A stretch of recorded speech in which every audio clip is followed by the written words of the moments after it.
Hello IOD community, welcome to another DIY tutorial. Today I'm going to be showing you how to create this super cute vintage looking blossom shadow box with IOD's new Blossom Molds. Remember, you can find anything used today in the description below or the blog post for any IOD products. Visit the website and click the red Where to Buy button in the top right hand corner to find the nearest in-person or online stockist. First, you want to decide which medium you want to use, air-dried clay or resin. So for this project, we did end up using resin, but we also demonstrated how to use the air-dried clay. So of course you want to start dusting with cornstarch. We used the new IOD Blossoms Mould. We thought this was perfect for spring coming up, and it looks beautiful in the shadow box because of the flowers, and you can see all of the dimensions come through. It's just beautiful. So the cornstarch helps because it makes for easy release so that the clay doesn't stick to the mold. But if you are using resin, please make sure that you are adhering to resin safety regulations. So make sure you're using gloves and wearing a face mask and whatever else the warning label tells you to do. So once you have all of your castings, it's time to play with your composition. We wanted it to feel like there was a beautiful cherry tree just off screen, so we focused most of the weight on the bottom left corner. Have your branches reach the same direction using little sprigs and loose flowers to fill in any gaps. Once you're satisfied with your layout, we recommend taking a picture so that you don't forget where everything goes when you start gluing. This has helped a lot. Go ahead and start from the corner and work outward until everything is in place.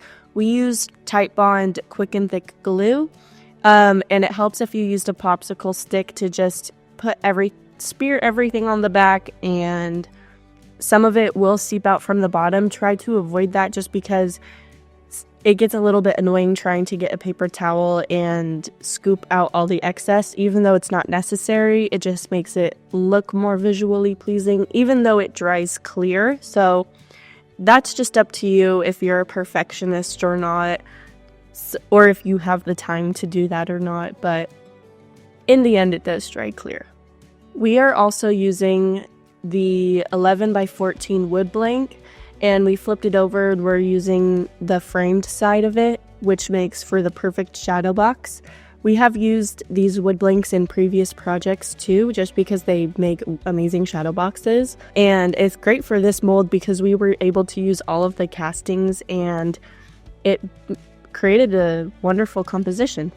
So before you start painting, you want the glue to set a little bit. Once it is partially dry, use a soft white chalk paint and paint it all over.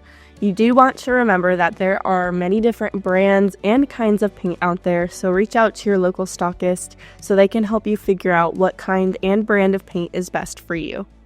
Remember to get into all of the details and all of the edges, and there's going to be nooks and divots, and you want to get into all of those little places. Sometimes it helps to take an artist brush.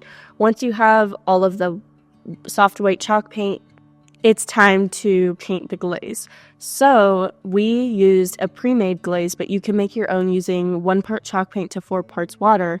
You're going to apply with an artist brush and then dab off the excess using a damp paper towel or a shop towel.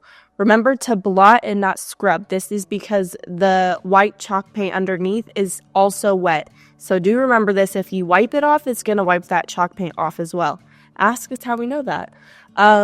So just be very mindful of this. I would say the difference between the resin and the wood is that when you're blotting on the resin, you do have to be gentle. But when you're doing it on the wood, you don't have to be as gentle because the paint is going to soak into the wood. I would just say when you're blotting the glaze from the wood, do even pressure. This is because it's going to avoid splotchiness, and that is your main worry when blotting the glaze off of the wood. So even pressure is going to help you avoid splotchiness. And just like that, your Blossom Shadow Box is complete. Thank you so much for joining us today.